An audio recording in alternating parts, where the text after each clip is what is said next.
નમસ્કાર દર્શક મિત્રો, એચડી ન્યૂઝમાં આપનું હાર્દિક સ્વાગત છે। હું છું આપની સાથે આરડી વાઘેલા। જોઈએ આજના મુખ્ય સમાચાર। અંકલેશ્વરમાં ફરી એકવાર નહેરમાંથી નવજાત શિશુનો મૃતદેહ મળી આવતા ચકચાર। અંકલેશ્વરની રાજપીપળા ચોકડી નજીક મીઠા ફેક્ટરી પાસેની નહેરમાંથી નવજાત શિશુનો મૃતદેહ મળી આવતા ખળભળાટ મચી જવા પામ્યો છે। બી ડિવિઝન પોલીસે મૃતદેહનો કબજો મેળવી તપાસ શરૂ કરી છે।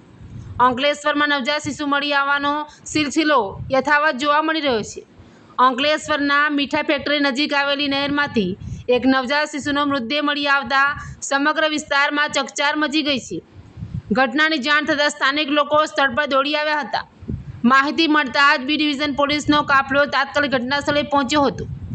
પોલીસે નવજાત શિશુનો મૃતદેહનો કબજો લઈ પોસ્ટમોર્ટમ માટે મોકલી આપ્યો છે અને સમગ્ર મામલે તપાસ શરૂ કરી છે।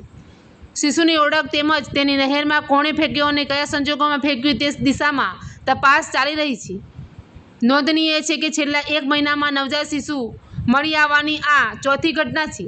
આ અગાઉ હાસોટના રાયમા ગામ નજીક, બોર ભટાબેટ ગામ નજીક, સંજાલી ગામ નજીક તેમજ ભરૂચ શહેરમાં પણ નવજાત શિશુ મળી આવવાના બનાવો સામે આવી ચૂક્યા છે।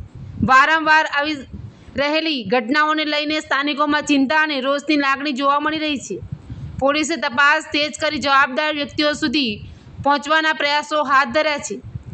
એચડી ન્યૂઝ સાથે રિપોર્ટ જયેશ પ્રજાપતિ, અંકલેશ્વર।